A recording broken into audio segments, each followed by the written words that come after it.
Hey guys, welcome back to Final Fantasy Ever Crisis. This is Al Stilnot. Getting on mic tonight to talk about a few things. I just had some ideas in my back pocket of videos to make, covering some things on the game. Get into that in a second. Two quick announcements. First off, Guild Avalanche top 20 for the past 4 months. Still looking for one member before Guild Battle starts next Wednesday. This will probably be the last chance to join. If you are interested, give me a holler on Discord, Al Shallant, just like here. You can find me from the unofficial Ever Crisis channel and send me a DM. Would love to hear from you. Otherwise, YouTube is going strong. Got over 500 subscribers. Just hit that milestone. If you haven't subscribed yet, I'd really appreciate it. That 1,000 is the next milestone for me. So we're pushing for that a bit. All right. What I wanted to talk about tonight. I've had a few topics just for like videos about like the state of the game and like just covering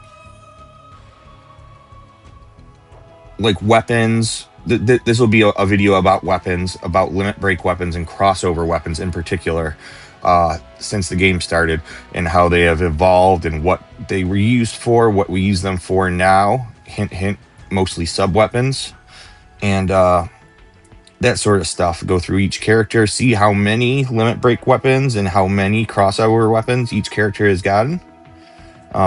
We may be able to use that in the future to predict who will get additional limit break and crossover weapons. Could see that maybe they won't give very many more to the less popular characters, and they'll probably continue to give more to the ones that already have a lot. Other than that, a couple other videos kind of like this that I've been thinking about covering lately have been like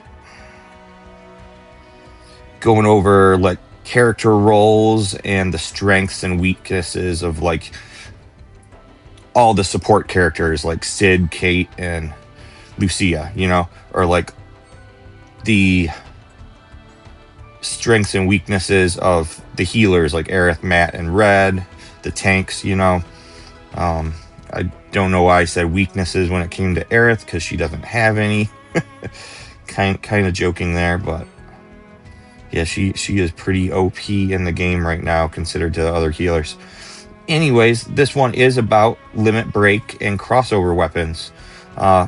Go character by character for limit break weapons first, and then crossover weapons. Discuss when the weapon came out, if I could remember anything in particular it was used for back then, and what we typically use it for now. If it's had any upgrades, stuff like that. So, limit break weapons were first introduced at the 6-month anniversary, and there were these stream weapons. So we got Stream Saber for Cloud, Stream Guard for Zack, Protector's Blade for Sephiroth, and Stream Slasher for Glenn. So they made these 4 limit break weapons for the boys. They're like the 4 protagonists of each story. Like Glenn and Sephiroth are the protagonists of First Soldier. Zack's the protagonist of Crisis Core, and Cloud, of course, of OG. And these have been upgraded since, and may have a difficulty remembering the old potencies on these, but I think they increased the potency on Stream Saber by about 100. I think it was like 900 or 920 at OB10. They have added the HP gain to it.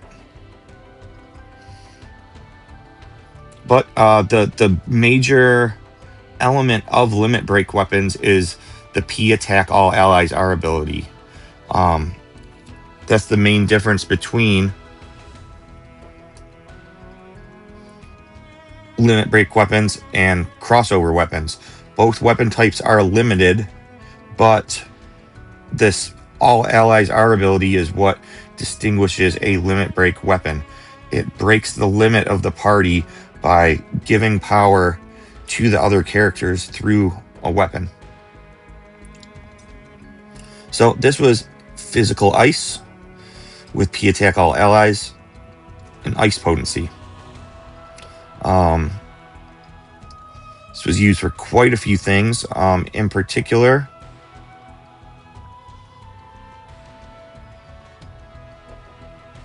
it was a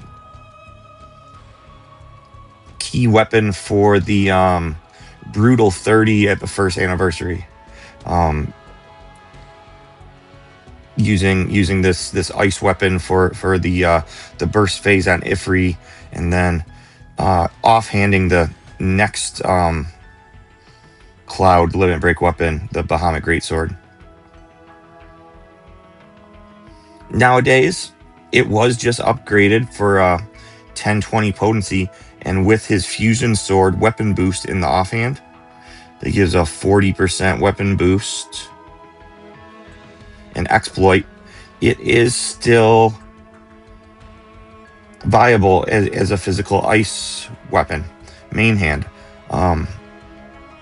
We've had recent events for solo ranking against Specimen and against Bahamut Jin for guild battle that still use this in combination with Sephiroth Soba is like a 2-attacker physical ice team. And this is the case with a lot of Cloud's weapons, where his weapon boost from Fusion Sword and Exploit Weakness brings a lot of his older weapons into line with the new 1340 potency norm. I mean, 40% times 1020, that's over 1400.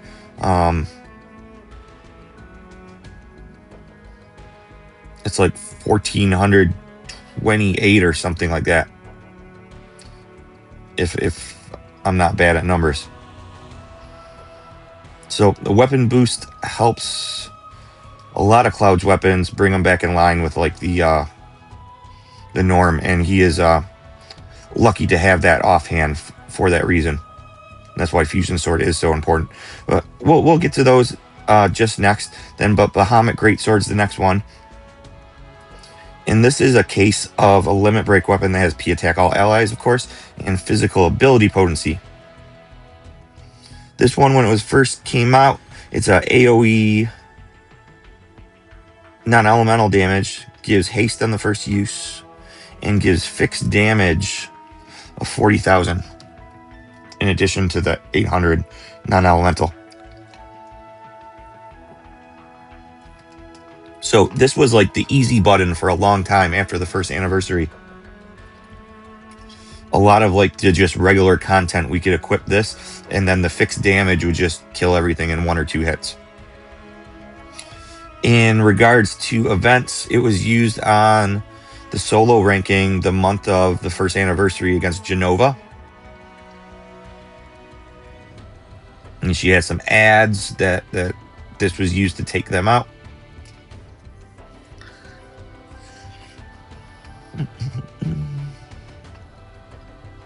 But nowadays, this is relegated mostly to a sub-weapon.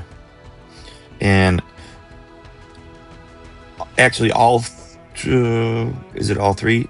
Well, 3 of the 4 weapons from the first anniversary, plus Protector's Blade from the half anniversary, are specific limit break weapons that we use as subs very, very often, because they are so general in the fact that they have P attack all allies or M attack all allies, and then either physical or magic ability potency.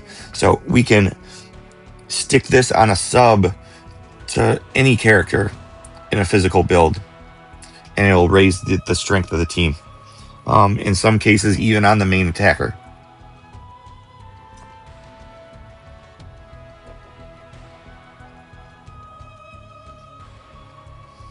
This one, because of that, being used mostly as a sub-weapon now, we'd want to brand it with P-Attack brands. So it'll bring that stat up, since we get half of the stat value as a sub-weapon. So bringing any of these, like what I'd call general sub-weapon LBs over 800 main stat, is going to be what you want to shoot for.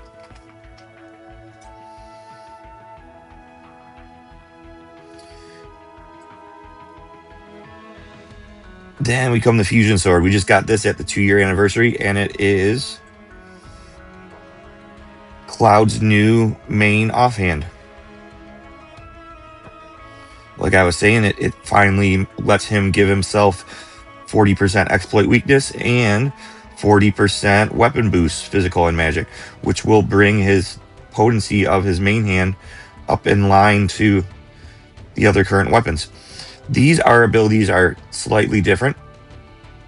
You see it says boost attack all allies instead of physical attack all allies.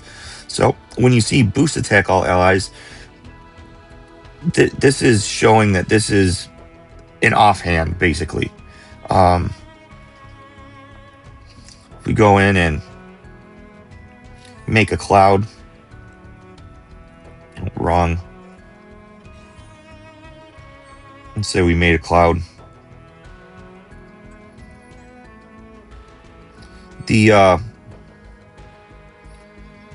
P-Attack all allies would go in the main hand or another elemental weapon, and then his offhand would be a Fusion Sword. Whereas these boost attack all allies are abilities, you don't get as big of a percent increase, but it's still something. And it's neutral. Also, the ability potency is neutral, so you can use it with a main hand that is physical, like Stream Slasher, or where you go, magic, like Holiday Blade. So it'll still give value for the build, whether the main hand is physical or magic. So that's how I identify limit break weapons, if they're meant as main hands or offhands. An easier way, other than our abilities being neutral, is basically what it does. Is it buffing, or is it like an elemental nuke? The elemental nukes are going to be your main hand. The ones that are buffing you are going to be your offhand. And Cloud is one of the characters that is lucky enough to have a limit break for both his main hand and offhand. This could make the rest of the build a little awkward, though, because you don't get any P attack from limit break weapons. So if you want to get to P attack 7 in the subs, it's halved. So you have to work pretty hard at it, and it would take like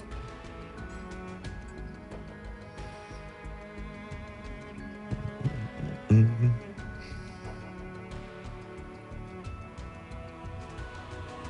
we have any large numbered P attack ones? Yeah, that's an elemental, though. Like a 6242 with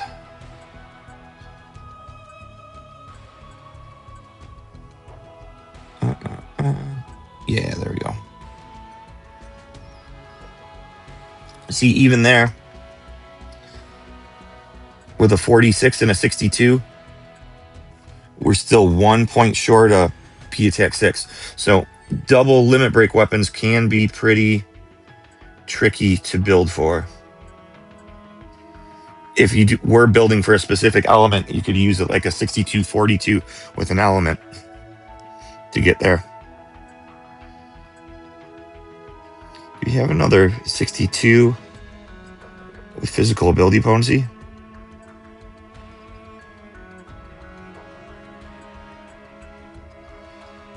Ice, yeah.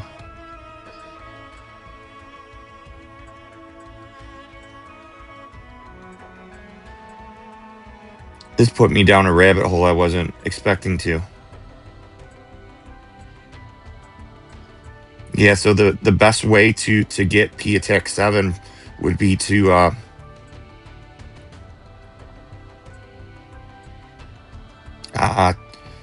that one has a shitty second one though. The second one is low, the ability potency. Plus, if you don't have the near, you're out of luck. What's Yuffie's near? I think it's boost attack. Yeah, it's boost attack. It's not showing up here.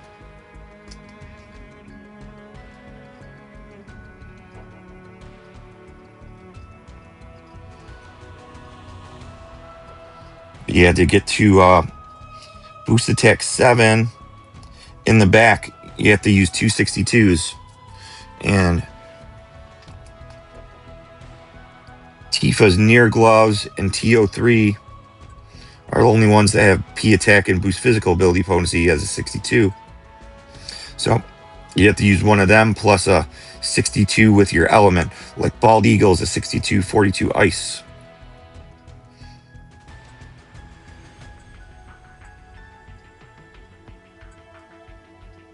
And like Volcanic Heat's like a 62, 42 if it was 130 fire. Blade of Ruins is 62, 42 ice. Black Whiskers is 62, 42 water. Pressure Ridge, 62, 42 ice. So you'd have to match up the two 62s to get to P Attack 7 in the back. A lot of times we'll just go with P Attack 6 though, or use one of the older costumes that have P Attack on it. Like Saber Style has some P Attack on it. So that'll get, even as a sub, that'll give him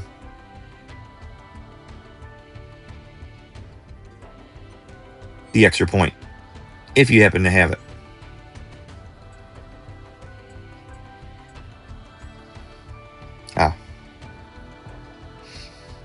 That's one rabbit hole that we just chased down, was the awkwardness of building a character when they have a main hand and an offhand. They're both limit break weapons. That you have to get that P attack in the back with two weapons, and then you only have one weapon left over. So, yeah, it makes sense that one of them would be, or both of them might be with an element. Like you could use for ice.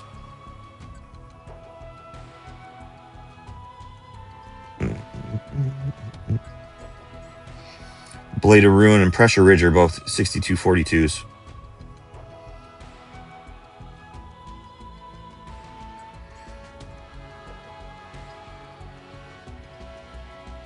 Then you need to get some physical ability potency, which you only get to level 4 with enemy launcher.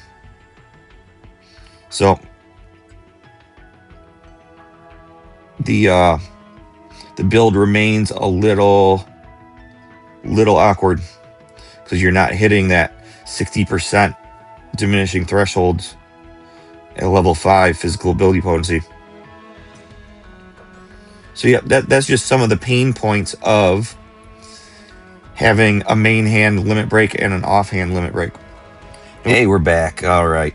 The game crashed, so I had to splice in a clip here. So we are just getting wrapped up with Cloud's limit break weapons. We went through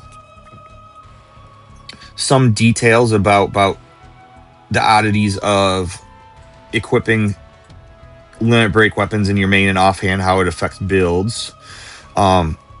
Before and the other characters will go quicker, I promise. But another thing I wanted to bring up with the R ability values when you equip these, you're kind of shooting for tier 6 here for 25%.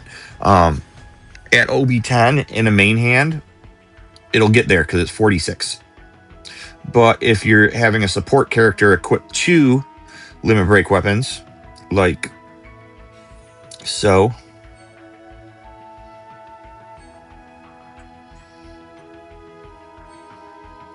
then the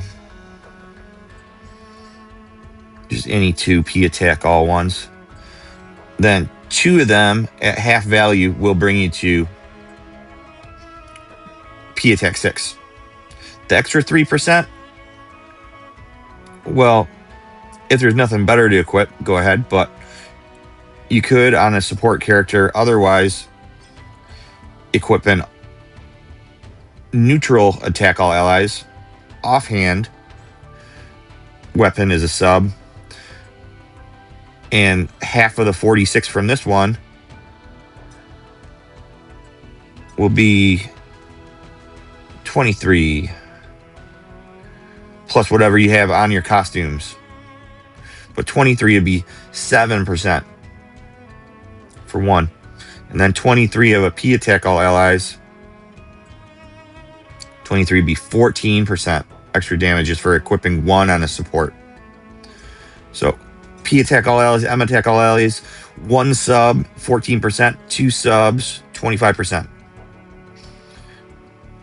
Boost attack all allies, one sub, 7%, two subs, 13%.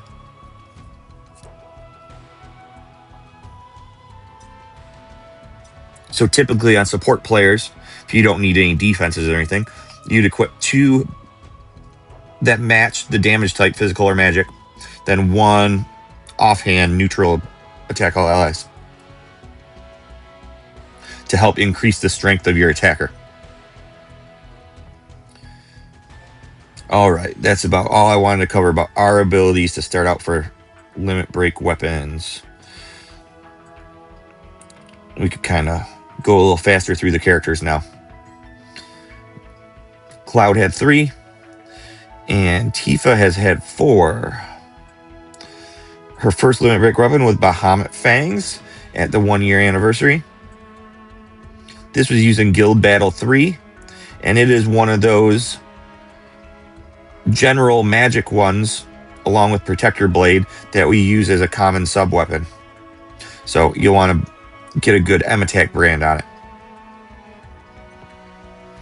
And what it does was 1100 magic non-elemental, haste on the first use, then M attack mid to high all allies.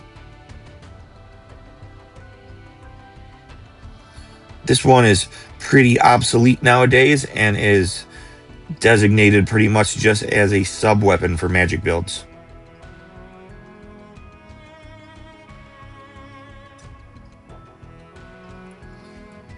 Next, we had our first offhand limit break weapon in Blue Daffodil Gloves. Offhand, as in, I mean, it's a buffing weapon.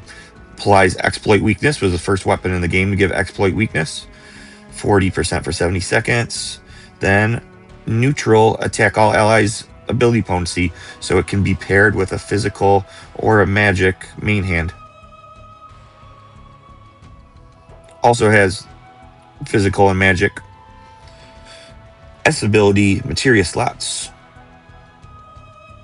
So one of the unfortunate parts of this game is we only have one brand slot per weapon. So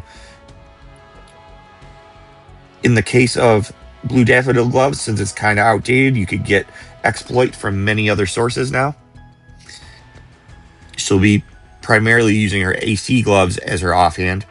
That Blue Daffodil Gloves has been relegated again to a sub weapon. So to avoid having to rebrand limit breaks that are sub weapons, you can pick some of them, these offhand ones that are neutral-ish.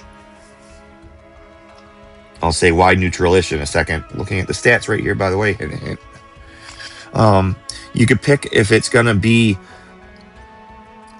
a physical or a magic and just plan for that with your builds, so then you may not have to rebrand it as often. This one is physical leaning. The stats at OB10 have almost 100 more in physical. So that is why I branded it with physical attack.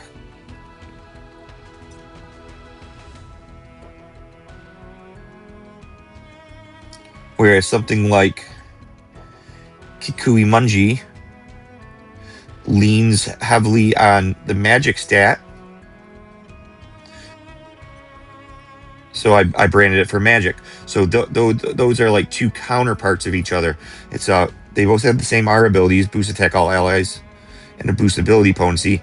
But since I know that the stats are already better for magic on Kikui, the stats are already better for physical on Blue Daffodil gloves, I branded them for those, and then I could use those in a physical or a magic team.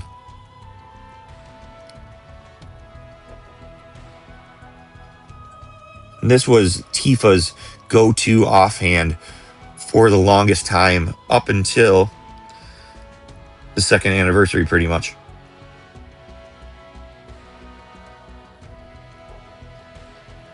Then 2 years anniversary, she got Gauntlets of the Worthy, which is a strong earth physical weapon. 1120 damage. Earth plus all allies mid to high. Plus 3 ATB gauge on first use. P attack earth are the R abilities. Since I still use this one as a main hand, branded it for C ability percent. It is a shame since sometimes we do have to use this as a sub weapon, but since my ability percent brand is so good, I won't get rid of it. And this was used on Odin. We had all the Odin stuff at the 1.5 year. It's been used recently on a dungeon ranking against the Troll Twins, where she did the physical on one of them and Yuffie did the magic on another. It's been used in guild battle against Odin. This one gets a lot of use. Still as a main hand.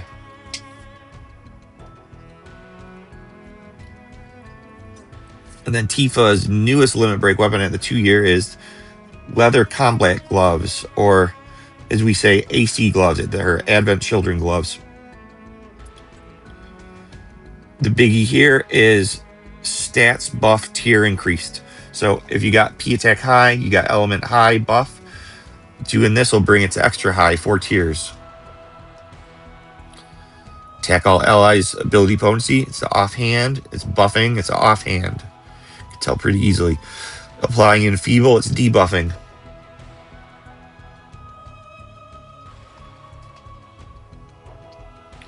This one leans magic attack,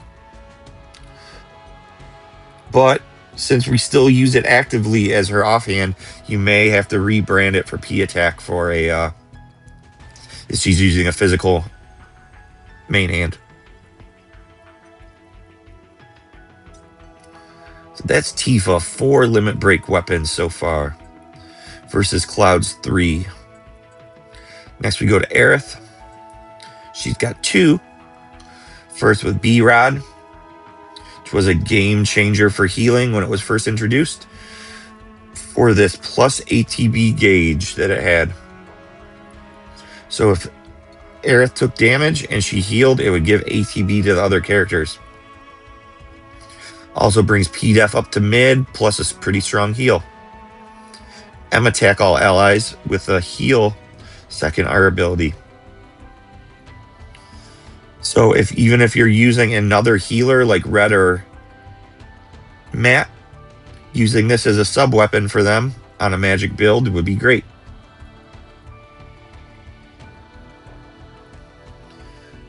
The other major biggie on the healing limit break weapons is that the third materia slot is an Asuna all allies, which is great to not only cure status ailments on all allies, but nowadays our healing stat is so big, you put an Asuna there, even with a negative 40% restoration amount, that is a pretty chunky 3 ATB quick heal if you need it in a pinch versus the 5 ATB for the full heal.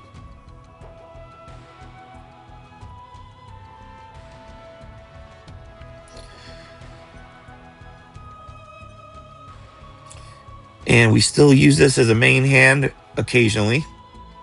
But the other limit break weapon is from New Year's last year, Crimson Staff.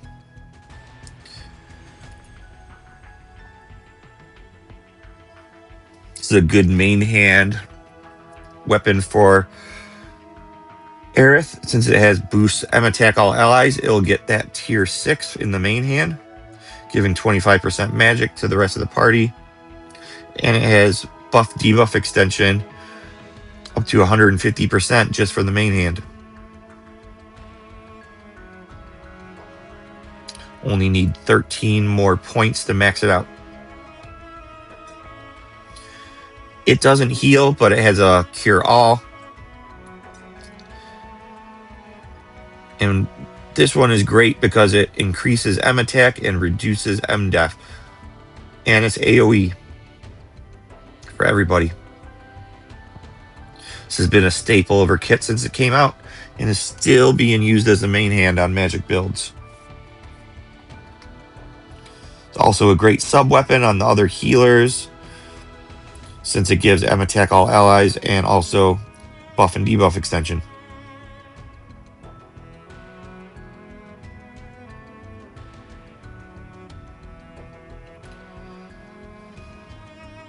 Anything else about this one? No, that's self-explanatory.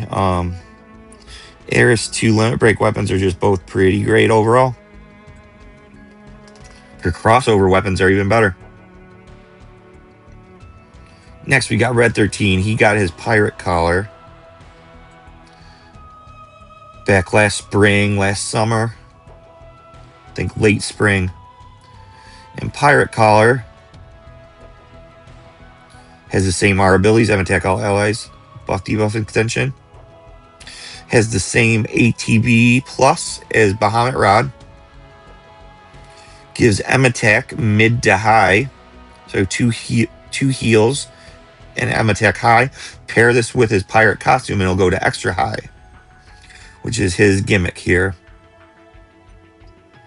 And if you're fighting a lightning weak enemy, it gives lightning potency up mid to high. Pretty solid healing weapon for red. Still used often, especially on lightning fights.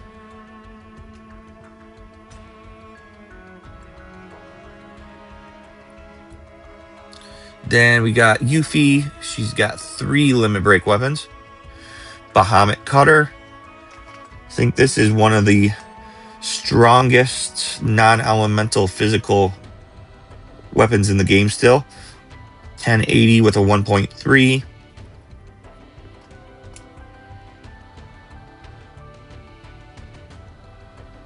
It's going to be like over 1400 physical non-elemental damage. Has some utility with increasing M def to the party. And this one has P attack all allies, physical ability potency. So this is another one we'll commonly use as a sub weapon.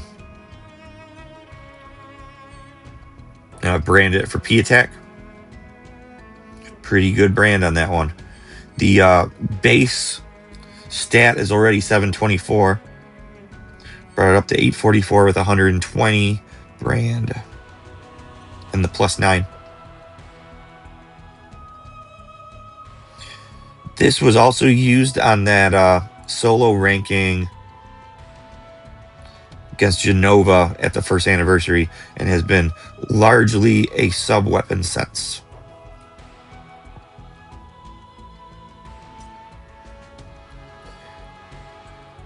Then Yuffie didn't see another limit break until the 2 year when she got Uber 4-point Shuriken, which is her new Magic Earth main hand. M attack all allies Earth. 1340 is the new norm for elemental nukes and gives a 30% Earth bonus. Very strong. As a main hand, you want to get C ability potency on it. Got just under 5%, which is what I'd shoot for as a minimum. But it also has a really good roll of M attack on it. So, not that bad of a roll in my opinion. Yeah, this one was used on a solo ranking against the trolls. It's been used on recent guild battle against, what was it, Hell House?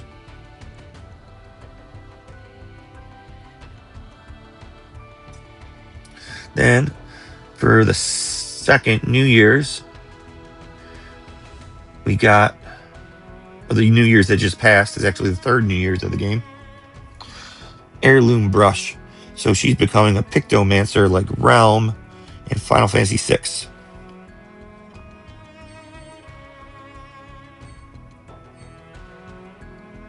This is an offhand. Boost attack all allies, ability potency. The stats are pretty even on this one. 652, 669. Does magic damage. That doesn't really matter though because it's not elemental.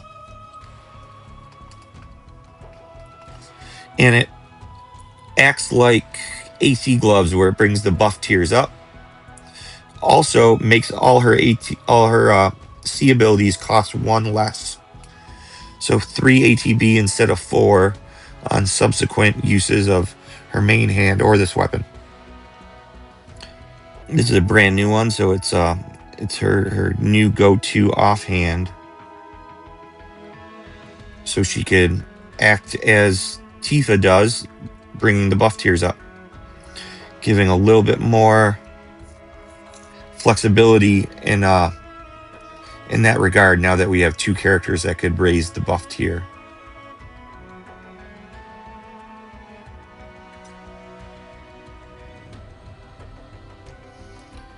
So that's Yuffie, 3 limit break weapons. Now we'll start getting a little bit quicker. A lot of characters that only have 1 or 2. Kate Sith got Cool Cat Megaphone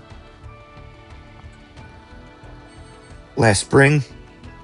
This is P attack all allies lightning. 710 physical lightning.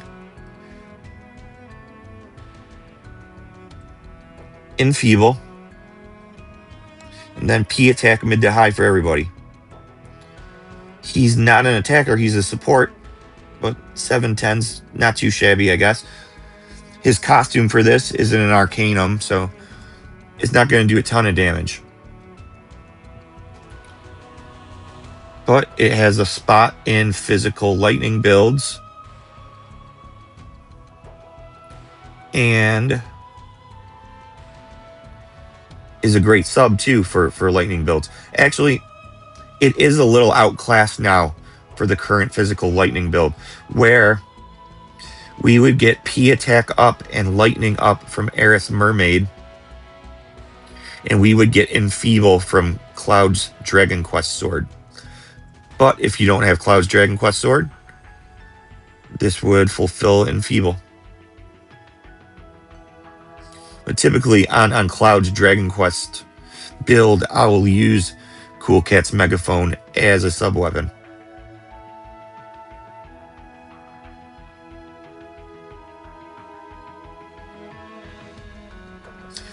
And this came out around the same time as the Leviathan and Bahamut double summon.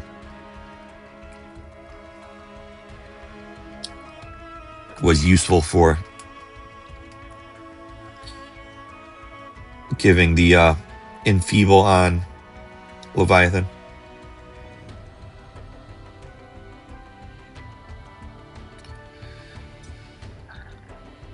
And we move on to Vincent. Vincent's White Dog was the first banner when he was released. M attack all allies Earth. 940 with a 1.2.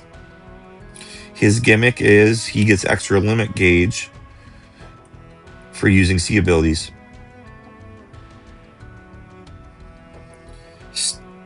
It's still not too shabby of a magic earth weapon. If he paired this with Galleon Roar in a recent guild battle. So he'd be doing like the debuffing M-Def and buffing M-Attack, while then blasting with White Dog afterwards. The costume that came with this was our first Reprieve, and it was used in Guild Battle 1 against the Iron Giant.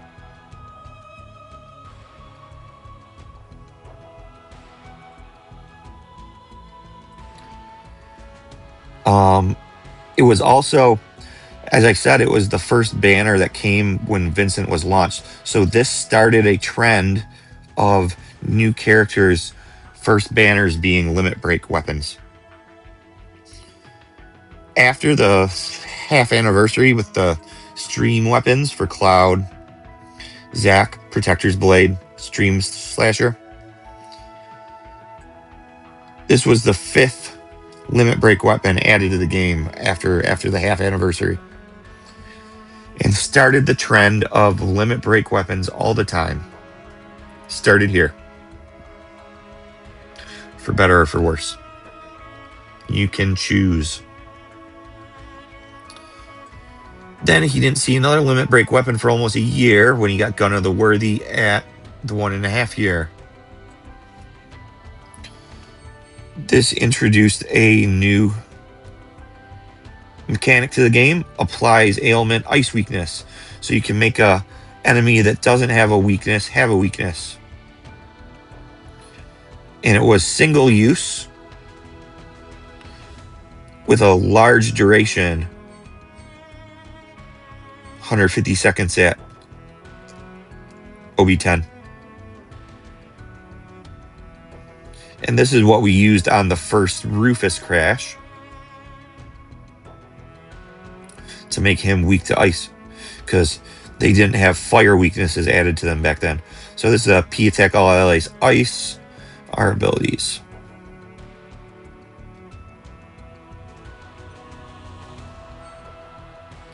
Why do I have M-Def branded on here? Must have used this as a sub on something. That's bizarre. Haven't really used this weapon in quite a long time.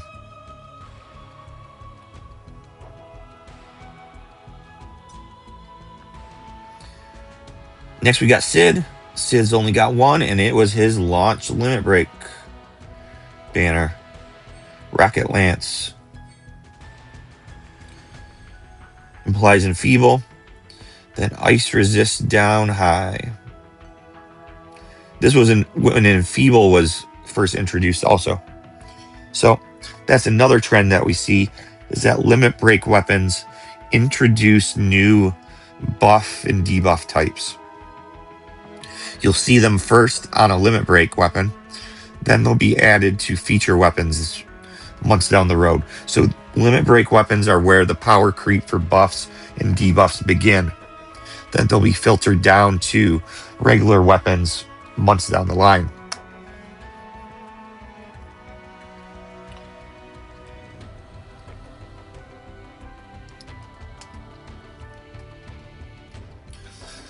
Attack all allies buff debuff extension, which would tell us that this is probably an offhand, but at the time of its release, it was actually main-handed for the 13% full value on ice teams, using his scimitar weapon to raise P attack and ice potency as the offhand. But nowadays you could use it as an offhand with his magic lightning or physical lightning weapons for the enfeeble effect alone, and for the attack all allies in the offhand slot. This was a pretty limited use limit break weapon, kind of being shoehorned into ice element, but it was the only source of enfeeble for quite a while. So we did use it on non-ice fights too.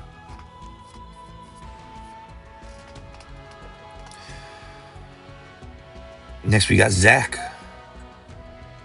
And I was surprised to see when I went through the limit break weapons that Zach has only had one and was at the half-year anniversary. As a game protagonist, a Crisis Core, I'd expect him to get a new limit break weapon pretty soon. Maybe next week when Crisis Core ends? I don't know. I actually hope that it's featured. But this is M-Attack All Allies and Fire. It did get an upgrade lately. At the 2-year anniversary, they give all these 6-month anniversary weapons upgrades.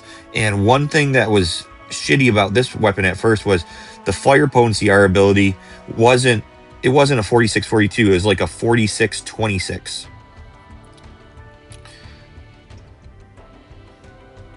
So they brought it up back in line with the rest of the limit break weapons. Never understood why it was such low fire potency, but they fixed it. I think they also increased the potency here. I don't remember what it was. I think it was around 900 also. Then it's giving M-Def down, M-Attack up, mid to high. So that's some pretty great utility that they added to this fire limit break weapon.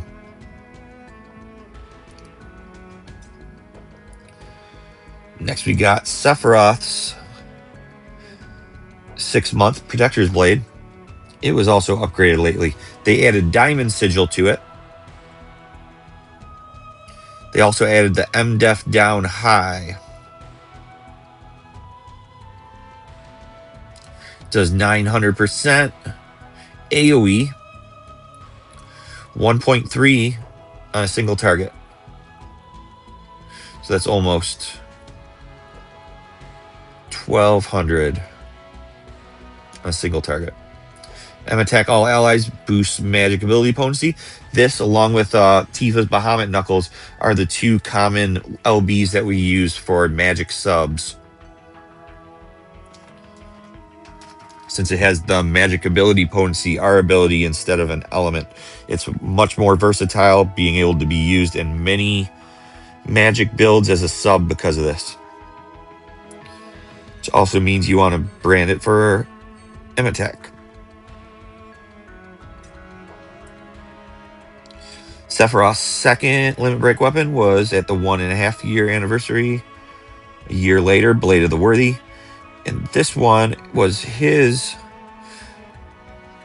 source to exploit weakness for himself. It's an AoE, fixed damage, kind of like Bahamut Greatsword, but it gives exploit weakness. It's an offhand with boost attack all allies and ability potency. The stats are leaning a little bit towards magic, but you see, I last used this on a physical event. This is one of those ones like AC gloves where, depending on the damage type, you may need to rebrand this weapon. But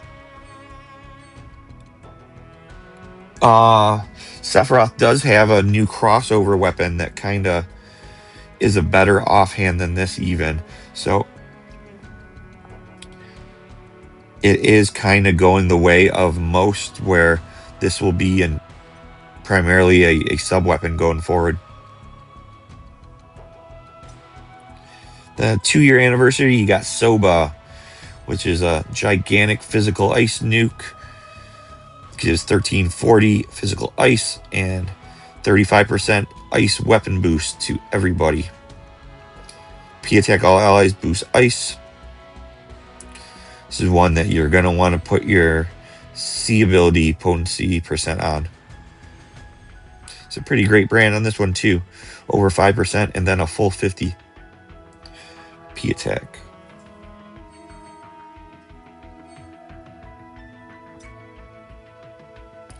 We use this with the upgraded Stream Saber. Make sure I didn't say the wrong one. Duo attackers, Young Seth and Cloud, on the Specimen solo ranking lately, and also on the Bahamut Jin guild battle.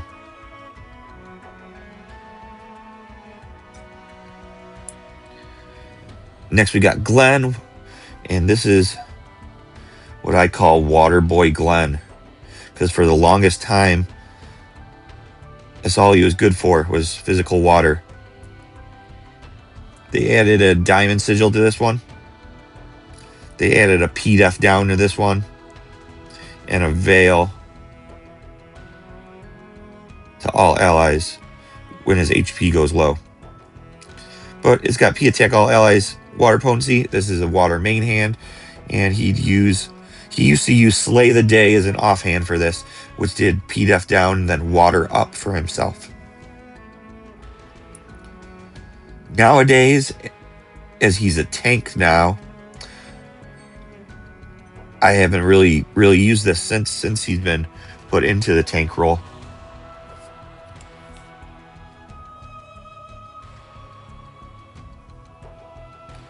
This is a good one to use as like a sub weapon. See, I have just defense on it. I probably use this as a sub weapon just for the P attack all allies alone on a support character, since we don't really use this anymore. Haven't even seen a use for the upgrades to it since they were added.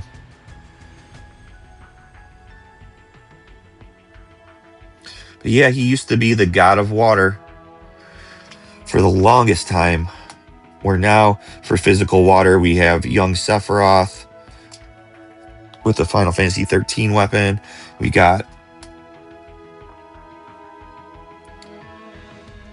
Tifa's featured weapon, the Shining Gloves with the bikini costume. Those just outclass this pretty much. Although it is a limit break weapon. And this is the only one that Glenn has seen. If you didn't notice, we skipped Barrett. Barrett has no limit break weapons. And Glenn only has an old DPS limit break weapon when he's now a tank. So they used to say that they were going to try to give a limit break weapon to characters that didn't have one every month. And it seems like they forgot about Barrett. I'd also like to see Glenn get a tank limit break weapon.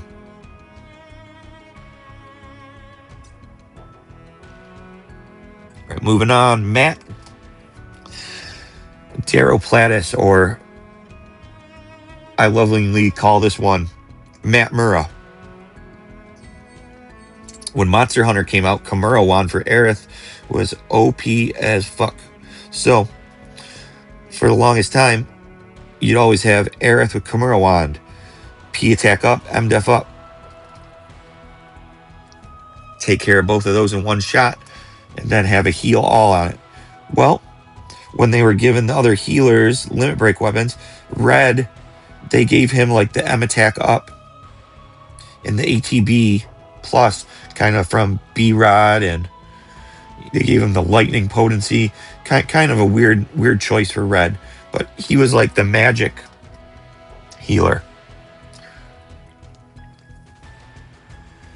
Whereas this weapon for Matt makes him more of like a physical team healer, because it does the same as Kimura wand, P attack up, M def up, with P attack all allies and buff debuff extension.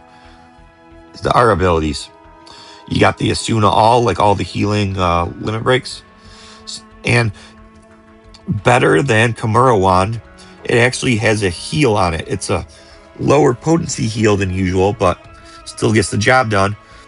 And it's only 4 ATB. So this is a very versatile weapon. However, they gave it to him to catch up to Kimura wand, but Kimura wand's something that we don't really even use anymore. Since we can get P attack up and M def up from so many other places, is all the weapons nowadays have like 2 or 3 utilities on them, that we don't really use Kimura wand that often anymore. And Aerith just has so many better options, like Lightning Rod and Crimson Rod. So the catch-up is nice, but they need to do a lot to make Matt and Red catch back up to Aerith, especially after she just had, like 3 crossover weapons that all are very, very strong for her kit.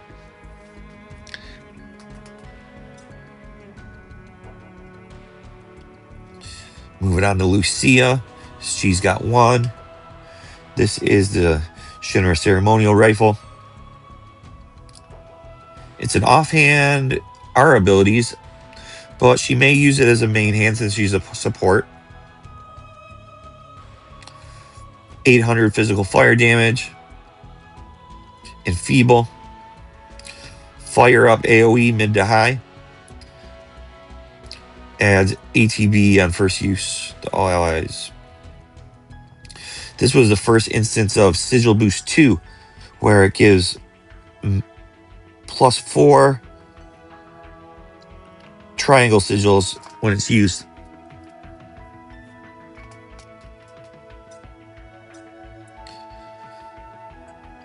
Versus +2 on a Sigil Boost 1. So that means it'll break 7 sigils when command stance is full. It'll break 9 sigils when command stance is full and her overspeed is going. She was the first one to get the Sigil Boost 2. She has another non-limit break weapon that has it too. And since then, they've given Sid the X Sigil Boost 2 on his Santa weapon. And then Kate Sith has it for Circle on his new Wind weapon. But as I said, the trend has been to see a new feature or mechanic or buff or debuff added on a limit break weapon first before we see it pop up on other characters or other weapons.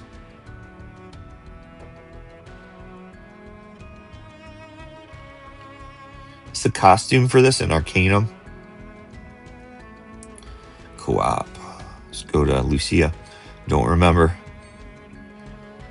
It's the thing about the supports. Even when they have...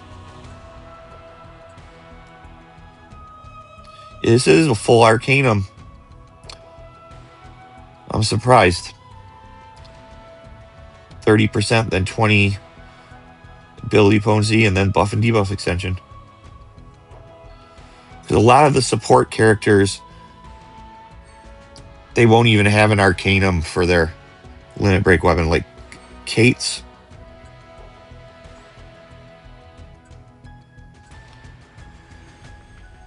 Is just 10% command stance.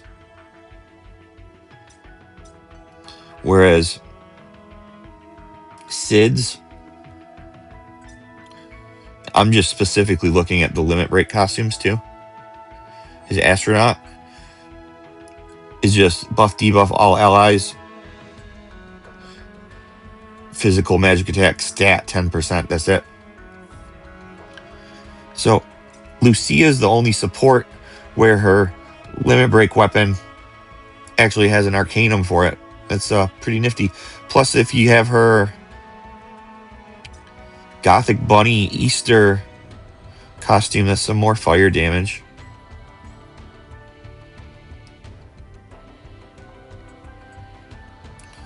Next, we got our last tank, Angeal, and his first banner was Tranquility, a water Arcanum. P attack all allies water. Strange that the 2 tanks are our 2 water limit break weapons. This does Provoke, a 940 water damage, and Veil. This was our first tanking weapon with Provoke in the game, and Veil. That was his gimmick as a tank when he was first released.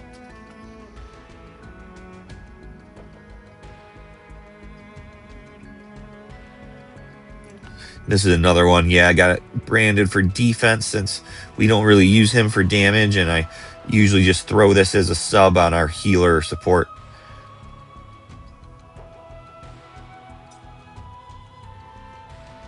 His next one was Great Sword of the Worthy at the 1.5 anniversary. And this weapon, as a main or offhand, isn't my favorite. You see it does P-Def increase mid to high, M-Def increase mid to high. At low HP, 70 or less, Veil to all allies.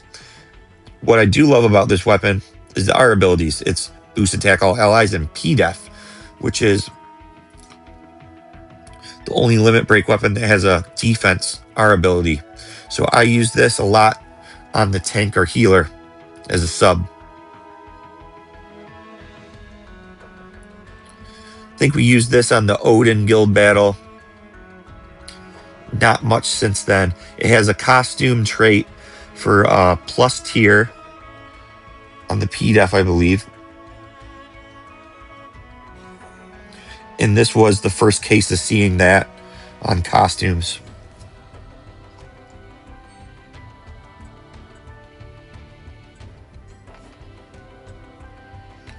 When granting physical defense up, max potency tier +1. So again, that's a trend that we see. New abilities, new game mechanics features are first introduced in our limit break weapons and costumes, and then we'll see them later on everywhere else.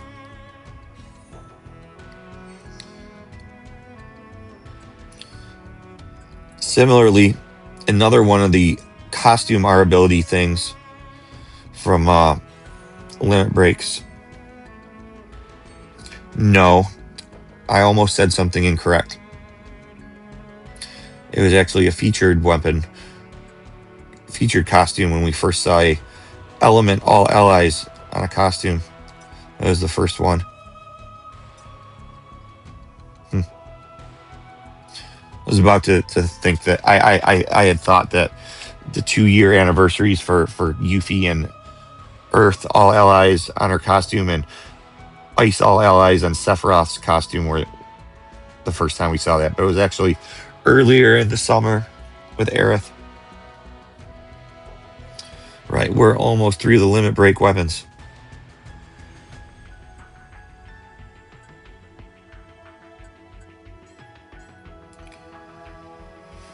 Coming down just as OG Sephiroth, his Shiranui Fire main hand, Fire bonus 1340. You all know it. M attack Fire potency. Kukui was his original offhand that's now been shelved for Muramasa. Gave magic and physical bonus. I'm now using it primarily as a magic sub weapon for the boost attack all allies, boost ability, potency, R abilities on it. So it's an offhand. His new offhand, Muramasa, gives the very, very strong damage received up debuff, physical and magic, AoE. Also has HP gain. Very strong weapon. Our latest bit of power creep.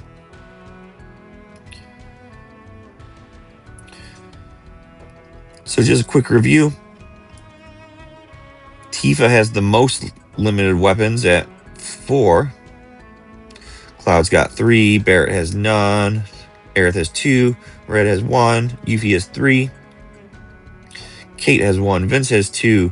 Sid has 1. Zack has 1. Young Sephiroth has 3. Glenn 1. Matt 1. Lucia 1. Angeal 2. And OG Sephiroth 3. So you can see what characters get more love than the other ones.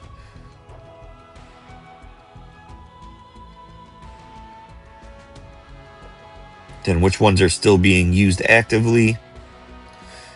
In the main or offhand slot, it'd be Fusion Sword, Gauntlets, Earth Gloves, AC Gloves, Crimson Staff, Pirate Collar, Earth Shuriken, Paintbrush, Cool Cat, White Dog, Rocket Lance maybe, Stream Guard maybe, Soba, Darrow Platis, General Ceremonial Rifle, then Shiranui and Muramasa. Other ones aren't really used that often anymore and more often are used as sub-weapons.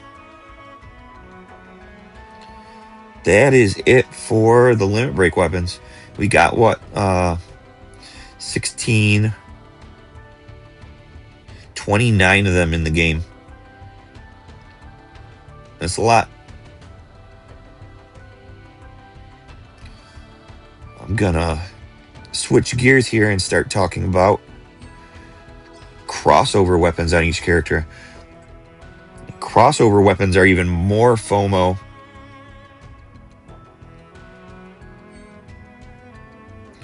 than limit break weapons because they may never come back. So if you pull on a crossover weapon, you better darn finish it or get it as far as you need, and then have a plan to finish it with weapon parts later. Hey, we're back. I did another cut to take a little break. This is going to be a pretty long video, it looks like. Covering a whole lot here. We're moving on to crossover weapons. We're going to go character by character. Look at them. Try to remember what they're used for. Some of these first ones, I wasn't playing the game yet. Then see if at all if they're used anymore as sub-weapons or anything too. And first we're coming along to Zidane's sword. First crossover of the game was with Final Fantasy IX. This was a 1300 physical non-elemental nuke when it came out with P-Attack 46, 42 physical ability potency. The major difference between crossover weapons and limit break weapons are these do not have the all allies R abilities. They are limited in the sense that crossovers disappear and these weapons do not get added to the general weapon pool, but they don't have the all allies R abilities to increase the power of the rest of the team. What this means, these weapons will eventually get outclassed by normal weapons in the game and be primarily used as sub-weapons, if even still used as sub-weapons, where Zidane's sword pretty much isn't. In this case, a 46-42 for physical. Killer Hornet does the same thing with a little bit less on the main stat. And Ceremonial Sword by Zack does it better. That was a 684 on the physical stat, whereas Ceremonial Sword is 691, so it's like seven stat better. I mean, but what when it's almost 7%, that's like a percent better.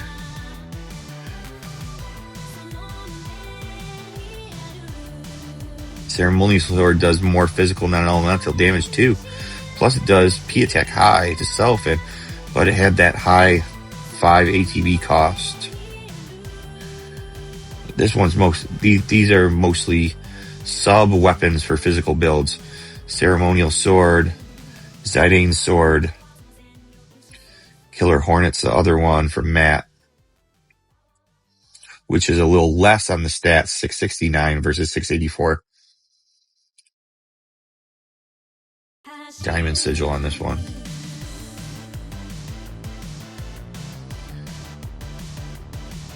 Whereas Zack has another really good sub-weapon for physical now, the surfboard, which is a 46-56. Just is like the go-to for physical builds now. This is like the electro cannon of physical. And his Sword of the Hunt is a great neutral, can use it on either magic or physical builds. Yeah, back to Cloud. Scrolling up. Come on, game.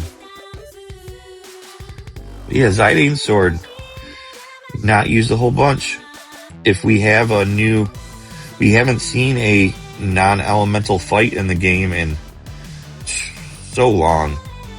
think Guild Battle 3 Magic non-elemental was the last time we really saw it. Physical non-elemental, last time we saw it was that Genova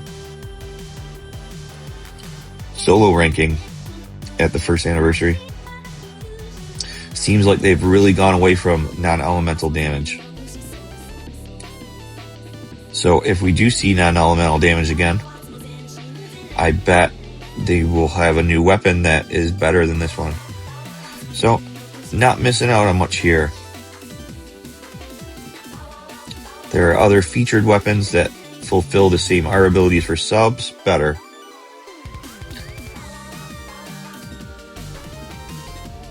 Next we had our Monster Hunter collab. This is Glavenus Sword. Another physical non-elemental. Decreases P def only to mid. Raises P attack high to self. I started the game around Monster Hunter time, and I got this weapon to OB6, I believe. And I used this as a sub weapon for Cloud for a long time when I started the game, because it had the defense down and the P attack up on it.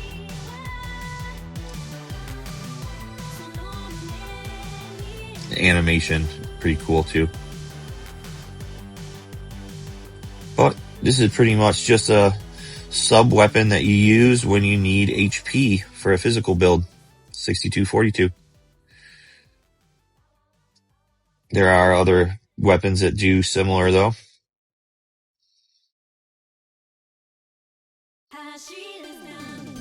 Not as much HP though on Madman at 3156 instead of 6256.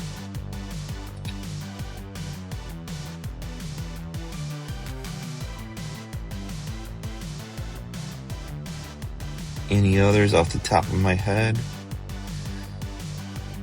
Twinkling Star.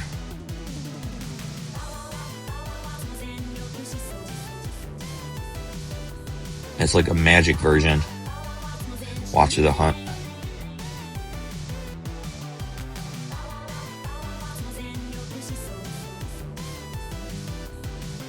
Twinkling Star's the other HP Fizz, 4639.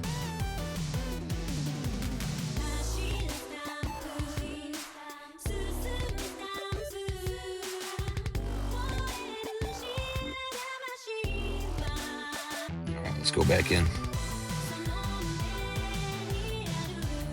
Next crossover that we had with Cloud. I'm only going to be doing like the banner crossover weapons, not really the like the free ones, you know. A couple of them I might give a honorable mention to. Next was Lock Sword, and this one got upgraded on the rerun. Only cost 3 ATB now, it used to cost 4. They upgraded the damage on it too.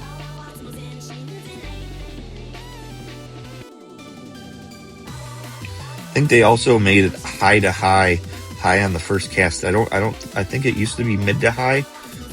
Shout out in the comments if you think I'm wrong. Cause it's really hard to remember when they end up changing these weapons over time. I think it was mid to high for 4 ATB at first, which having to cast it twice, I think I remember. Yeah, I think so. It wasn't really, the best, you know what I mean? Yeah, I'm pretty sure, because I remember casting it once and then using like a double summon to get the high on the first Eligor. But the biggie here was 3 elements, kind of like Valid Garamanda from Final Fantasy VI. Fire, Ice, Lightning, damage up, element up. And this is a great neutral sub nowadays, 4656. If you have room in your build for a boost attack neutral ability potency, which doesn't happen often.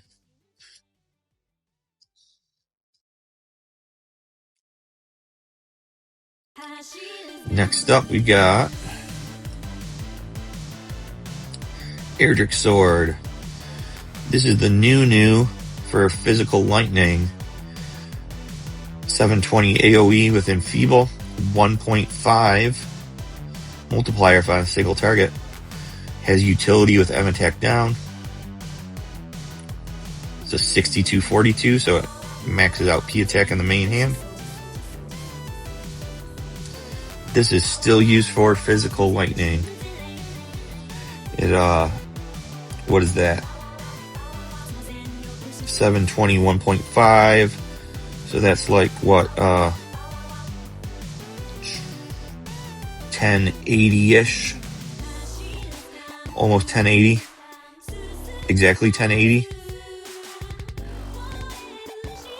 On a single target versus 750 for his first banner weapon. Plus Enfeeble and M attack down. So this one's still being used as a main hand. Next crossover. It's a Final Fantasy 13 one we just had a couple months ago. This one was just used in a dungeon ranking. Gives ice weakness.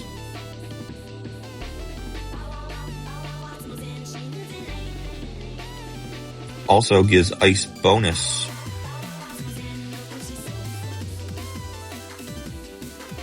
This was used to make the Final Fantasy 13 Tifa super strong in that dungeon ranking a couple months ago. 3 ATB buffing weapon, offhand. 46, 56 ice. Very good sub weapon for ice in the future. Or now.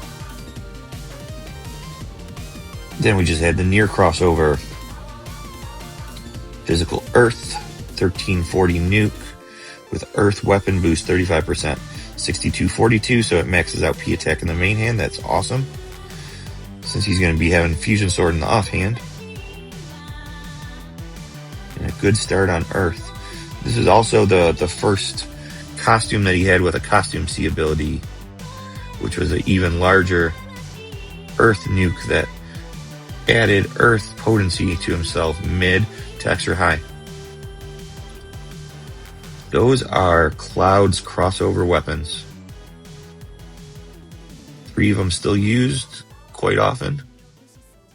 3 of them not really used too much anymore. Can be used as subs occasionally. And you'll see this as a trend with some of these characters that have a lot of crossover weapons, that the old ones are either only used as subs or they're not really relevant anymore because of power creep. Moving on to Barrett. Barrett has 1 crossover weapon. 2 crossover weapons. I'm going to count the anime event as a crossover.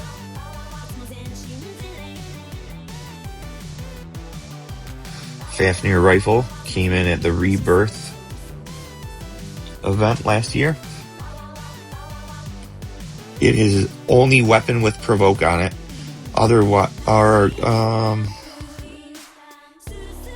Yes, his only weapon with provoke on it. Otherwise, you need to use satellite beam as limit break, which you can't use at the beginning of a battle, which kind of sucks. Or his new New Year's costume has provoke as a C ability on it. Plus, this gives Veil. Then P-Def up, all allies mid to high. HP and P-Def are abilities. Circle Sigil is great, which is a better version of Assault Gun, pretty much, which used to be his P-Def up weapon, which had shit R abilities. Had no sigil on it.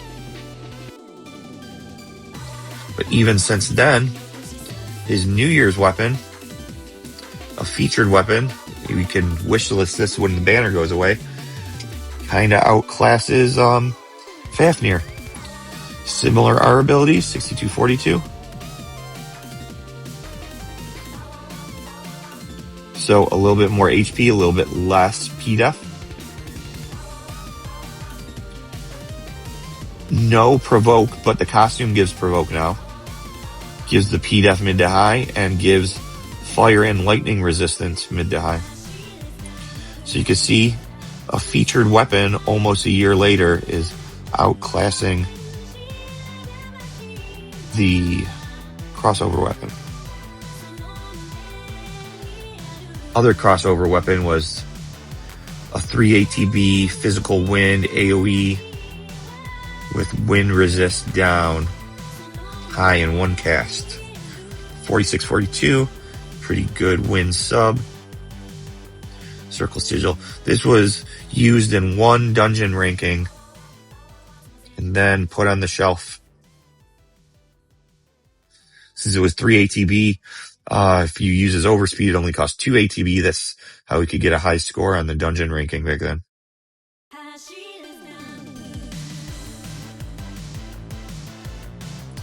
Now we get to Tifa, the runner-up for most crossover weapons.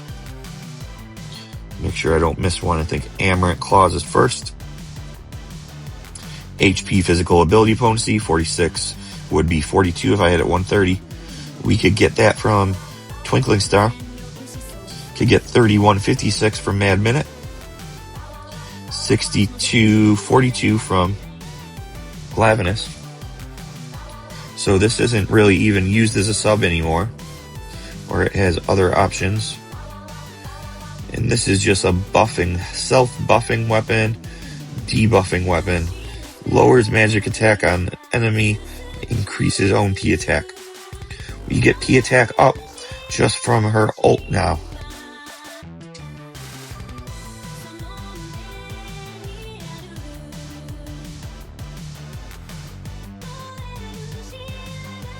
Next would be Guide Gloves, which is like the companion to Zidane's sword. I think this is our first 52, or it used to be 52 before the 130 weapon level. But it had a lower P attack value, so this was used as a sub weapon for a long time. 1300 physical non-elemental damage. Has a pretty high P attack stat. Well, I guess that's my brand. 657, that's not too shabby, especially for the first year of the game. This was the first Rebirth crossover. Before I started playing, so I had to luck out and get a copy of this on the Rebirth rerun, which wasn't easy because you couldn't select it as a stamp, but it was featured at 1%. I had to pull so much to get one copy of this, and then upgrade it over time with weapon parts. But we're not expecting to see non-elemental damage. We haven't seen a non-elemental damage in almost a year and a half. So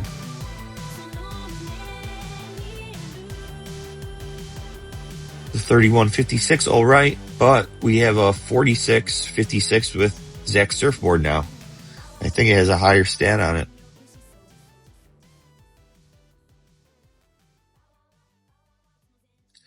Is that 657?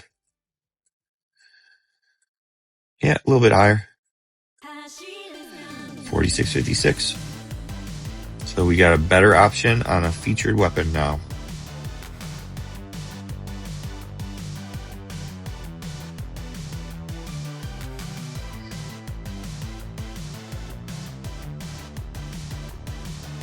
Moving on from there, we got Kieran's Glove, which was the standard for lightning, magic lightning for the longest time. This was back when they used to really penalize strong weapons in their R abilities because of utility and in their potency. It's only a 940 when like 1120 was starting to happen around now. I think Zinogre Zax is like a 940 with a 1.2 multiplier. But they didn't give the multiplier because it gives M attack mid only. Mid to mid. only to self. Also only gave 31 M attack in the main hand.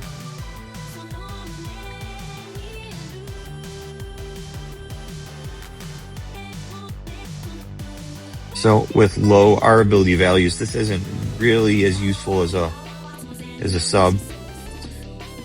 She can still hit pretty hard with it. When we think of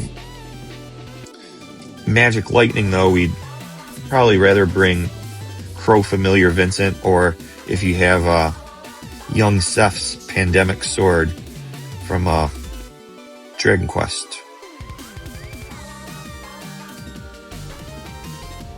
Next we got Savin Claws, and this is 6242 neutral, boost attack ability potency. This is another one of those fixed damage weapons, the easy button. M attack, P attack up to self, mid to high. I think I used this on the Sephiroth rerun crash.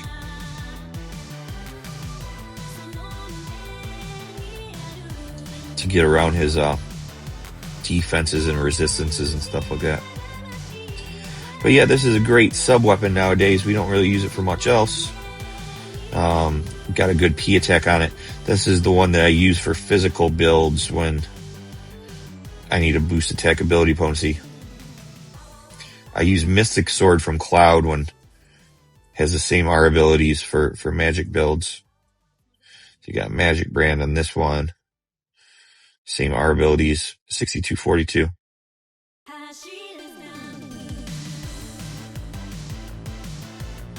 So that was Final Fantasy VI. Next up, we got the anime event. And like I said, they gave us these awesome weapon on every other stamp banners. Use these weapons for one dungeon ranking. And then haven't seen them since the game doesn't care about the wind element. 1060 was a little low. 1120 was the main potency when this was coming out.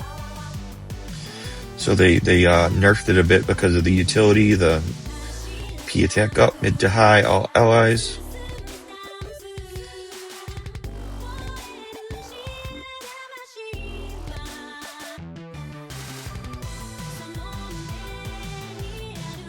Next we got Final Fantasy XIII Lightning Gloves. This was a turning point for... It has good R ability, 6242 Ice. Magic Ice, 1340, the new for elemental weapons. Gives exploit to herself, 30%. And ice resist, mid to high. So this one does a ton and still has the new full value for elemental potency. So this was a turning point where the weapons still have utility and it still does a bunch of damage, still has good R abilities.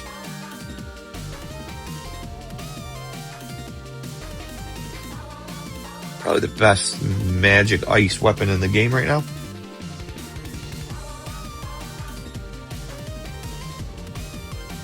And we just had the near crossover. P attack 62, physical ability potency 42. This one appears to be a main, no, offhand. It's not elemental. Gives physical damage bonus to self. Then all allies P attack up. High. Physical damage bonus. So this could be an offhand for her physical weapons. If you don't need AC gloves.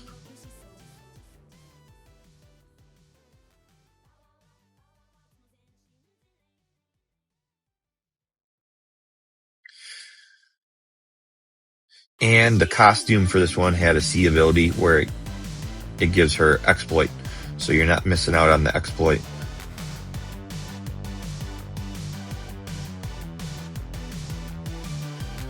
That's it for FF7 crossover weapons. 1. We got Nier. We got Final Fantasy 13. Got the anime event. Got Final Fantasy 6. Monster Hunter Rebirth and Final Fantasy 9. Now moving on to the Queen, the winner of the most crossover weapons in the game, Aerith.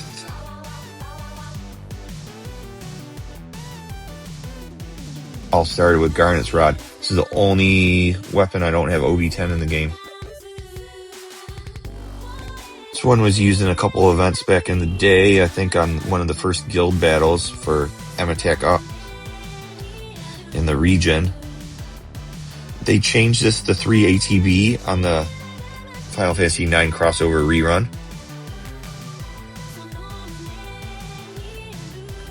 So, giving M-Attack Up in region to a single ally, not AoE, is just not as useful anymore. Especially when Citric Wand gives mid to high, also ice up, you know. We have so many sources of magic attack up now.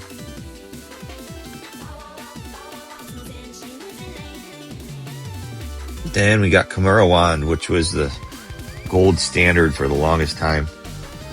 M-Def up, P-Attack up, all allies. HP buff, debuff extension. Cure all. This was a mainstay in so many different builds in the game. All the physical fights.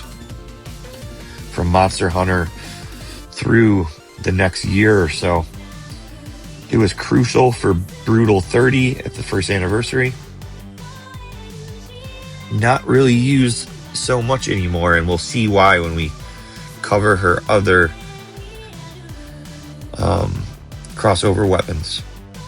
Next is Terra's Rod for Final Fantasy 6. This is like the inverse of Locke's sword that Cloud got. Instead of raising, he raised his fire, ice, and lightning potency. She's giving a debuff. 3 debuffs on one weapon. Very versatile weapon. 62 HP, 42 buff debuff extension. It's got the Cure All. We'll still use this occasionally.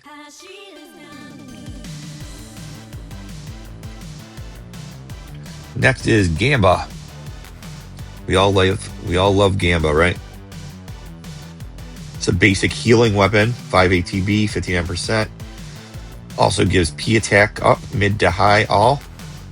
And also has the plus ATB that Bahamut Rod has. I still use this occasionally. It also has the Circle Sigil boost on it. Our abilities, 4639 buff debuff extension. I use this occasionally instead of Bahamut Rod when I don't need the defense. The P-Def mid from Bahamut Rod. If you don't need that, but you still want to get that plus ATB, this is like a more offensive Bahamut Rod. Gives a P attack up instead of P-Def up.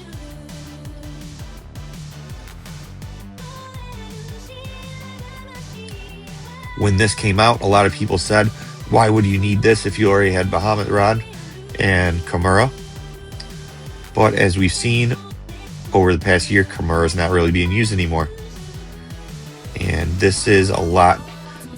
This could be more helpful than Chimera since it has a heal on it too, you know, when using some of her other weapons. So that one was skipped by many. Then we had the Dragon Quest back in August, which was our first weapon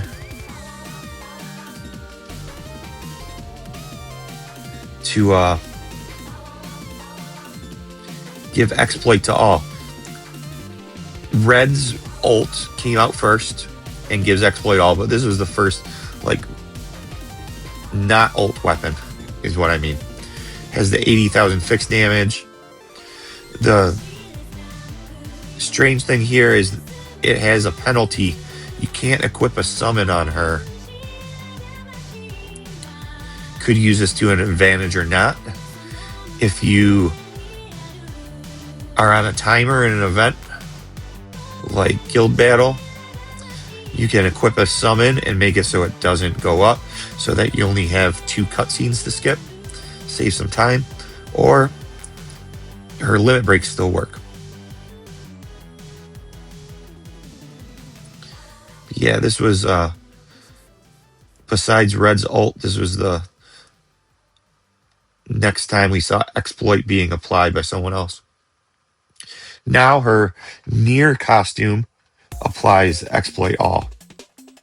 So not as fancy as when it first came out, just a few months earlier. Got the anime event.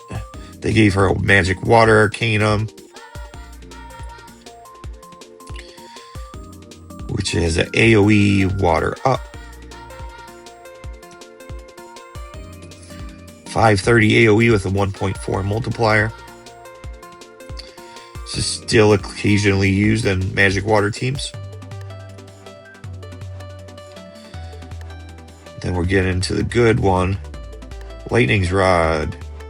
PDEF up. Magic bonus 30%. Command stance goes up by 75% on first use, so automatically full command stance. 62, 42 if it was 130. Heal and debuff extension. With an all cure slot. This is, with Crimson Rod, her go-to for magic teams right now. Crimson Rod brings the M attack all allies R ability in the main hand, brings M attack up, M def down, and this one gives magic bonus and P def up. Last but not least, the Nier weapon. From this one, I like the costume more. The costume is more versatile, giving exploit all. That's just usable in any situation. This one is good for physical water teams. Water weapon boost. Water resist down. Actually, any water team. Magic too. It is not specific.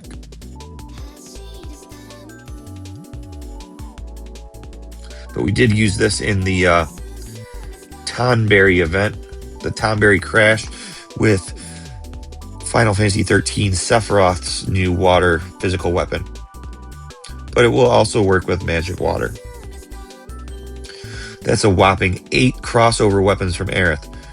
Nier, Final Fantasy XIII, Anime, Dragon Quest. That's 4. Rebirth. That's 5. Final Fantasy 6. Monster Hunter 7. Final Fantasy 9 to 8. Where Garnet's Rod and Kimura aren't really used anymore. Kimura sometimes. Terra Rods has its uses. Gamba, we may use it. Dragon Quest has been outclassed by the Nier costume.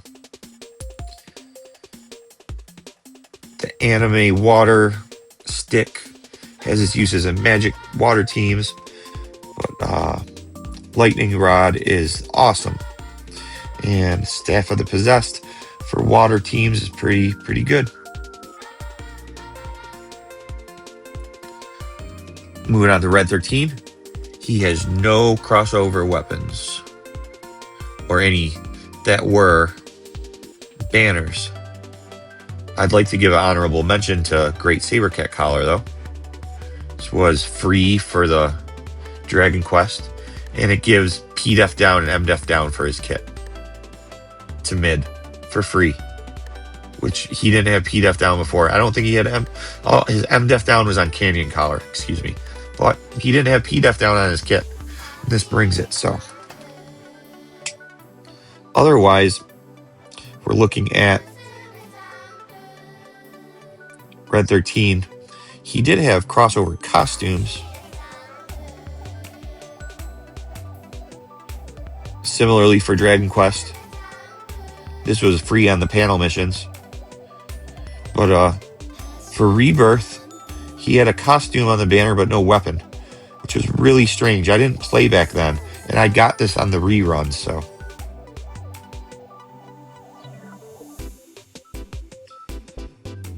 Fire up, fire and ice up, fire and ice resist. This was really, really useful on B30, and I didn't have it.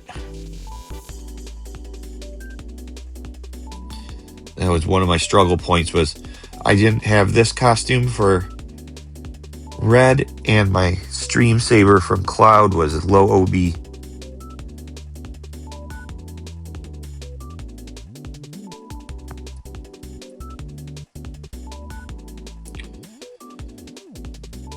Next, we got Yuffie. She's got a few crossover weapons. 2 of them, actually. First would be Bird of Prey from the Rebirth crossover, the rerun of it. This is a water weapon with basic physical R abilities. 4656. Same as Zack's Surfboard. So, Zack's Surfboard could be a stand-in as a sub for this, which is what it's mostly used as now. It was a good use of applying exploit for her physical builds, and a good water main hand. But then she got Rocker Guitar a few months later that gives exploit all. Although it has magic art abilities, you could still fit it in a physical team to give exploit all if you needed.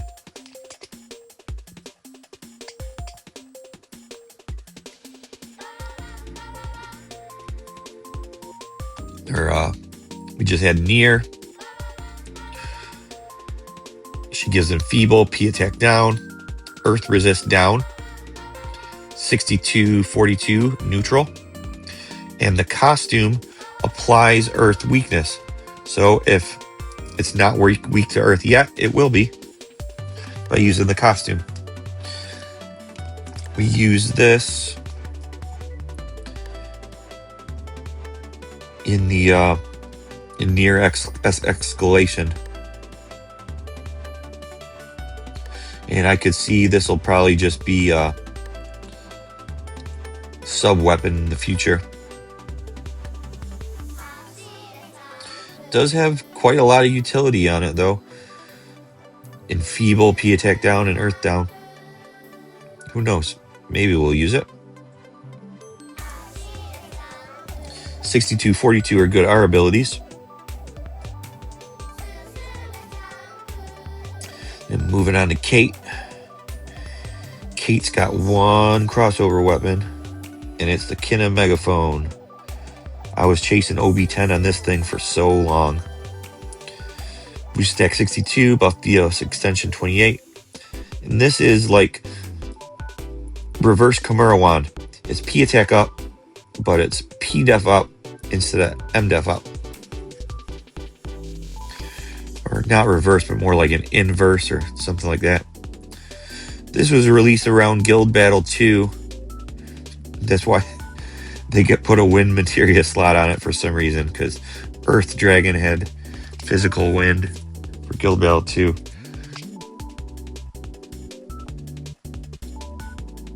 But we just used this in the Troll Twins solo ranking just a few months ago.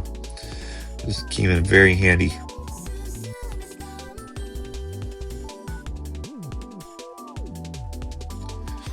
For the P-Def up high.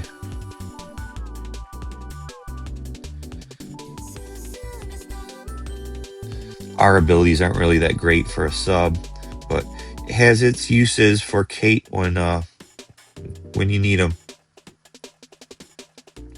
Comes around every so often. Can't really off the top of my head think of when else it was used, but it has been on some events.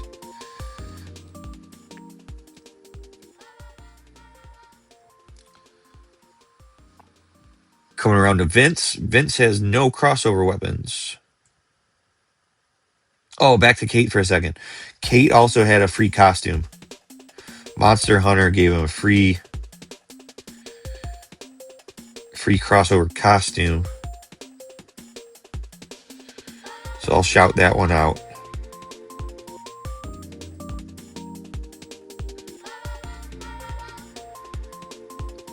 He was the free event weapon too. But I'll shout out the costumes that were with the crossovers in addition to the banner weapons. P-Attack M-Def, not bad for free. Versus his basic M-Def crit. What was this marching jacket for? HP P-Def. Weird. Kate hasn't had a whole lot of love. Very small amount of costumes. These characters that don't have a lot of costumes, it's really hard to come up with builds when you don't have subs for them, you know? They're expecting us to use the new Magic Wind Kate for Guild Battle next week, and he doesn't really have anything useful for his sub costumes. It's a shame. Same problem we're gonna have with the attackers that don't have enough all elements costumes like Zach and Vincent.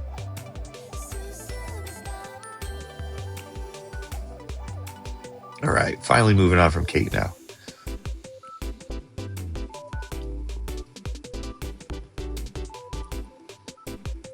Vincent didn't have any. Sid didn't have any crossover weapon banners, but honorable mention, Captain Spear from the second anniversary event Children added P-Def down, even though it's only low to mid, to his kit, which he didn't have before. Now we could get it from his costume for Santa. But that was his first P-Def down.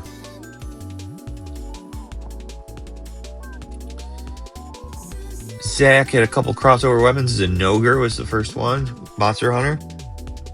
This is a 941.2 physical lightning. 3142. You see how they nerfed the P-Attack art ability since it's a strong weapon. I mean, why don't they just give 4642 like everything else?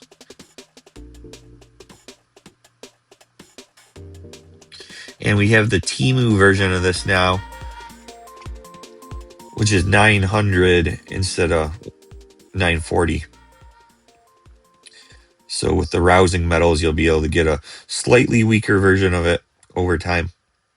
I think the highest you could get this now is OB7, but I'm pretty sure most people are investing into Temu Kimura first if they missed it. The other Zach crossover weapon was on the rerun of Final Fantasy IX was Beatrix Sword. 3156 physical wind, and it's a 941.2 also. When this came out at Guild Battle 2, he didn't have a wind costume. Now he has Rabbit Butler, all elements. We haven't used it since.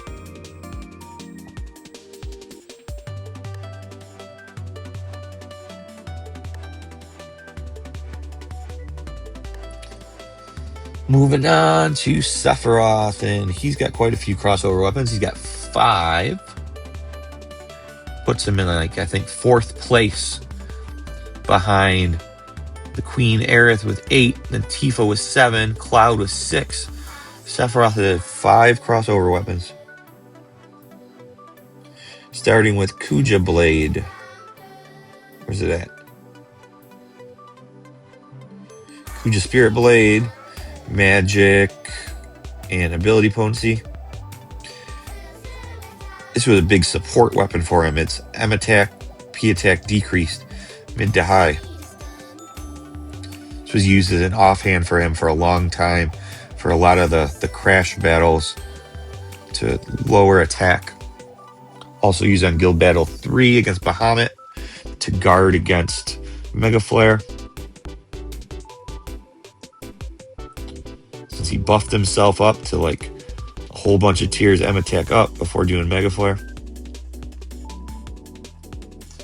Now it hasn't been used in a long time, and the our ability being a 28 isn't really useful, so it hasn't even really been used as a sub. Next up, we got Edgar Blade for Final Fantasy VI. It's a 6242 Magic Water. It's a 940, 1.2, 1128 Magic Water Nuke. And they did change this R ability from 46 to 62 on the rerun. So he can now max out M attack in the main hand.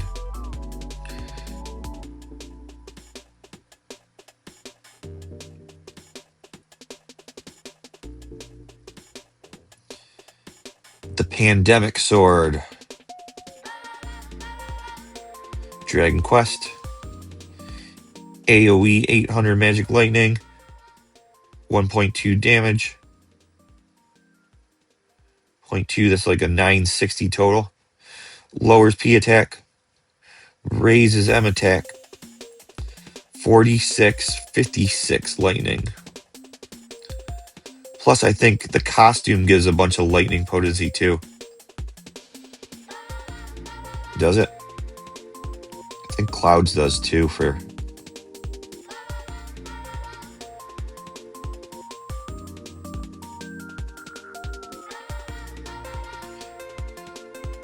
Oh, it gives 15 M attack, so it finishes off the M attack. Oh, it's just a newer Arcanum 30 with a 20 command stance. But yeah, it finishes off M attack completely with the costume. It was Cloud that I was thinking of with Erdrick. That has extra lightning on it, isn't it? Yeah, 15 lightning on the costume, plus the new Arcanum. That's what I was thinking. Let's get back down to Seth. I think he's got one or two more. Two more. So we still use that for Magic Lightning. It's pretty good. It was a staple of one of the Magic Lightning guild battles in August against the Slimes that summon adds, which is AoE. So you got his Final Fantasy 13. We just use this in guild battle. Physical water does P def down, does water damage up, HP gain, 46, 42. So one of the strongest physical water weapons in the game. 1340 nuke.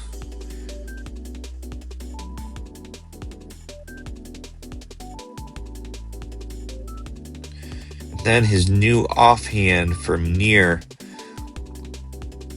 It's not a limit break weapon, but it's got boost attack, ability potency 6242, but it is more worthwhile to equip this as an offhand now than Sword of the Worthy, because we can get exploit from Aerith's costume, and then he'll add weapon boost for himself, 35%.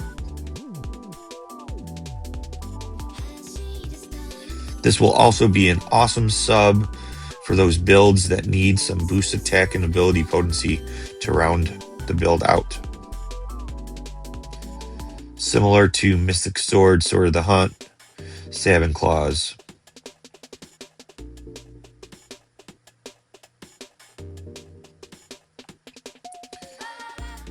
Glenn got one crossover weapon. Other than the free ones. And it was weird that this was a weapon only. The costume was free on a panel mission, which was his elemental resistance costume. This one, we haven't even used it yet. It's got HP MDef R abilities, which is awesome for tanks. Magic ice damage is 920. He does have an ice arcanum. Does enfeeble, M attack down, MDef up.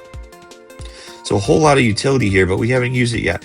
They came out with this the same month as the Stilva Crash 2, but we didn't need to use it because we just killed him so quickly otherwise.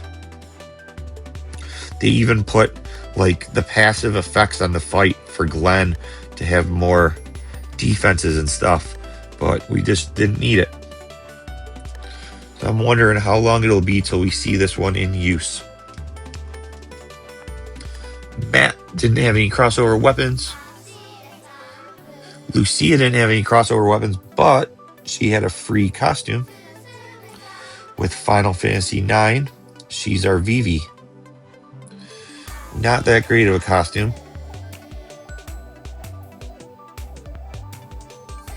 HPM def.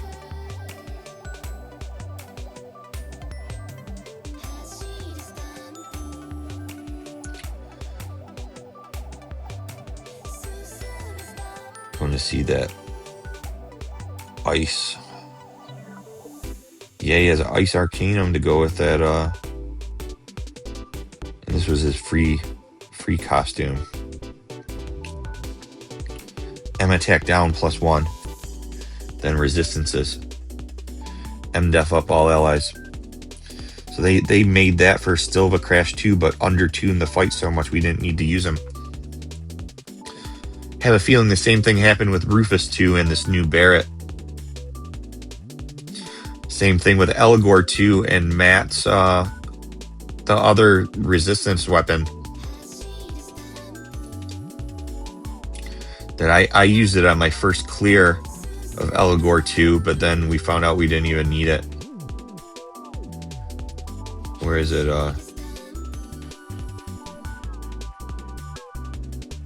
Can't even find the thing. Desperado, which it did lightning resist and wind resist. Yeah, no crossovers for them. That's it for crossover weapons. We just looked at her costume. Angeal had a free costume too for Final Fantasy VI. Last thing we'll look at.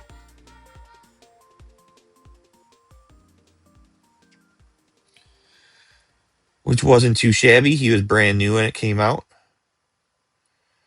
And gave him a little HP and M def for being a new character.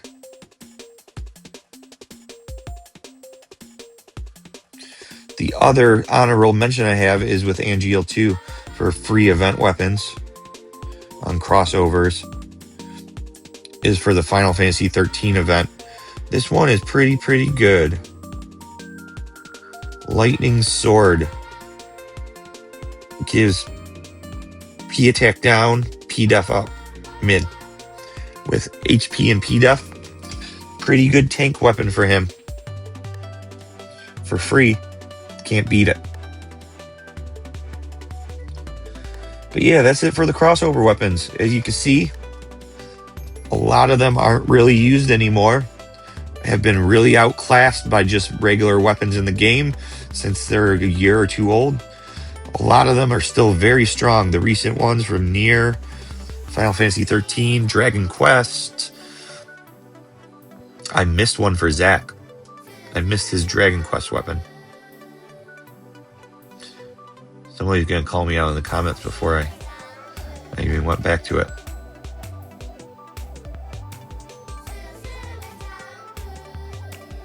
Zenithan Sword, physical fire, adds fire weakness.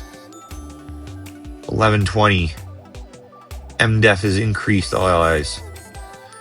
4656 for fire. Great our abilities. Will be a great sub-weapon even after it goes away. Is useful. We use this on max damage challenge to give fire weakness to the non-element boss. We used this in a solo rank in August. It was a dungeon. Some of the bosses didn't have a weakness, so we give them fire weakness and kill them quickly with Zack. The other ones were weak to lightning, so we bring the Dragon Quest Cloud. But yeah, as I was saying, a lot of the recent crossover weapons for Nier, for Final Fantasy 13, for Dragon Quest, except for Aeris, Dragon Quest 1 has been outclassed very quickly since her Nier costume gives exploit. Otherwise, those weapons are still very strong.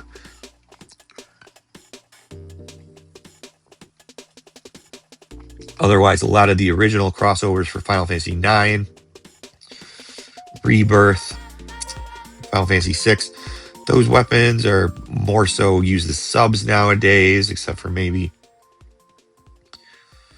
Kieran could be used. We could see that come back. We could see Kimura still comes around every so often, and Terra, Kin of Megaphone. Beatrix Sword has just never had a use since he got a costume for it, even. So not missing out on much there. And you could use those crossover weapons usually have really good stats and R abilities on them, but there are alternatives in the featured pool, like I've pointed out. But that's about it. That we took a lot of time tonight going through limit break weapons and crossover weapons since the beginning of the game. See where they stand now, see if we're still using them, what we're using them for. Hope you guys enjoyed it. Have a good night. Be safe. I'll see you next time. Bye.